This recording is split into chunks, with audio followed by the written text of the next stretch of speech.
আসসালামু আলাইকুম। আজকে বেসিক ম্যাথ নিয়ে আলোচনা করব। বেসিক ম্যাথের মধ্যে আমরা প্রথমেই জানি কতগুলা নাম্বার বা ডিজিট থাকে। আচ্ছা, আমরা জানি ছোটো থেকে আমরা পড়ে আসছি যে অঙ্ক বা ডিজিট হচ্ছে কয়টা? 10টি। যেমন 0 থেকে 9 পর্যন্ত। আচ্ছা, তাহলে 0 নিয়ে প্রথম আলোচনা করি। তাহলে 0 একটি হচ্ছে কি সাহায্যকারী অঙ্ক বা ডিজিট। তাহলে 0 একটি কি ইন্টেজার, আবার 0 নিরপেক্ষ, 0 জোড় সংখ্যা। 0 সম্পর্কে প্রথম ধারণা দেন আর্যভট্ট। 0 আবিষ্কার করেন ব্রহ্মগুপ্ত। আবার 0 ধনাত্মক বা ঋণাত্মক কোনোটাই বোঝায় না। 0 দ্বারা ধনাত্মক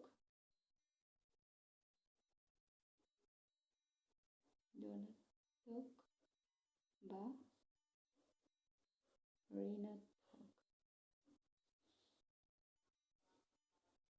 কোনোটি বোঝায় না।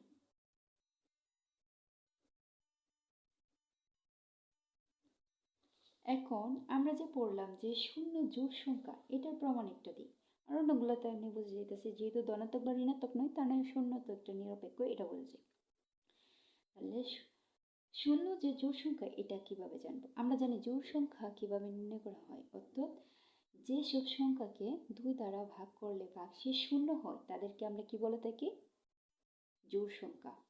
কিন্তু শূন্যকে আমরা যদি এই যে 0কে যদি আমরা 2 দ্বারা ভাগ করি তাহলে কত হবে বলো তো? 0কে 2 দ্বারা ভাগ করলে অর্থাৎ 0 2 কত হবে? 0 2 0। তাহলে ভাগশেষ শূন্যই থাকবে। যেহেতু ভাগশেষ শূন্যই থাকলো, তার মানে কি 2, অর্থাৎ 0 হচ্ছে কি একটি জোড় সংখ্যা। এটা তো বোঝা গেল। এখন আমরা আজকে স্থানীয় মান সম্পর্কে একটু আলোচনা করি। স্থানীয় মান, যেমন উদাহরণ 1 নম্বরে একটা দেওয়া আছে যে একটা এমসিকিউ দেওয়া থাকলো 555 এর মাঝের অঙ্কটির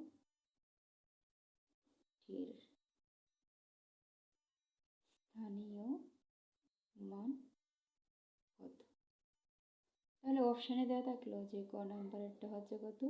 5, খ নাম্বারেরটা 50, গ নাম্বারেরটা 55 আর ঘ নাম্বারেরটা 100।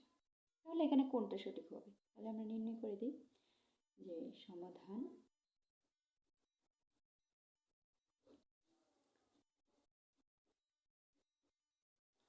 তাহলে 500। আচ্ছা, এটা আছে একক স্থান, এটা দশক, এটা শতক। তাহলে একক স্থানে কোন যে অঙ্ক থাকবে, তাহলে কত আছে একক স্থানে? 5। 5-এর সাথে একক যেহেতু, তাহলে কত দ্বারা গুণ হবে? 1 দ্বারা। একক স্থানে যেহেতু, তাহলে কত হবে এখানে? 5 একে 5।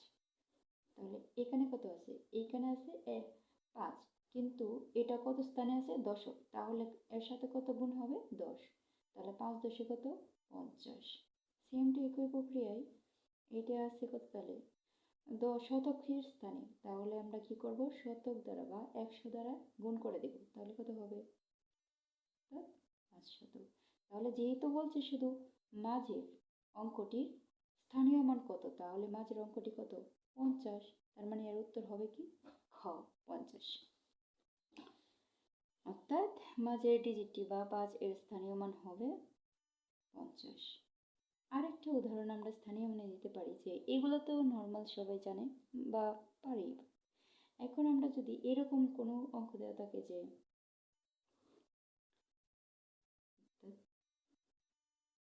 একক, দশক ও শতক স্থানীয়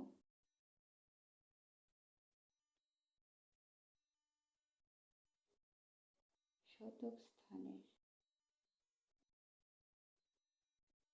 যদি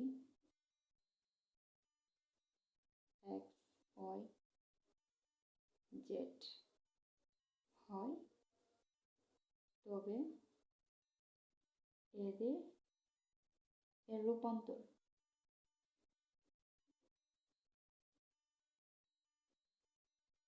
কোনটি হবে? তাহলে এর রূপান্তর কোনটি হবে তা নির্ণয় করতে হলে আমাদের কি করতে হবে?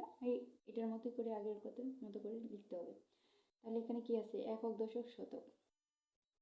তাহলে যেহেতু এককের জায়গায় অর্থাৎ এক্স, তাহলে এক্স প্রথম লিখতে হবে, তারপর ওয়াই, তারপর জেড। তাহলে একক স্থান এক্স, তাহলে কত গুণ হবে? 1। তাহলে এক্স থেকে এক্স। দশক স্থান কত আছে? ওয়াই, ওয়ের সাথে কত গুণ হবে? 10। তাহলে 10 ওয়াই কে 10 ওয়াই। তারপর জেড, জেড হচ্ছে কত স্থানে? শতকে, তার মানে কত এখানে? জেড গুণ 100। তাহলে কত হবে? 100 জেড গুণ করলে 100 জেডই হবে। তাহলে এর রূপান্তরটা কি হবে? এখন যদি আমরা রূপান্তরটা দেখি, তাহলে রূপান্তরটা হবে এরকম যে সবটা যোগফল। তাহলে যদি যোগফল হয় তাহলে এটা যোগ করে দিই, কত হয়েছে দেখি। 100 জেড যোগ ওয়াই যোগ এক্স। তাহলে এইটাই হচ্ছে কি সঠিক। তাহলে আমাদের অর্থাৎ এক্স ওয়াই জেড এর যদি যথাক্রমে একক, দশক, শতক স্থানে যদি এক্স ওয়াই জেড এ জেড থাকে, তাহলে এর রূপান্তর হবে 100 Z plus 10 Y plus X. আজকে এই পর্যন্ত। আল্লাহ হাফেজ।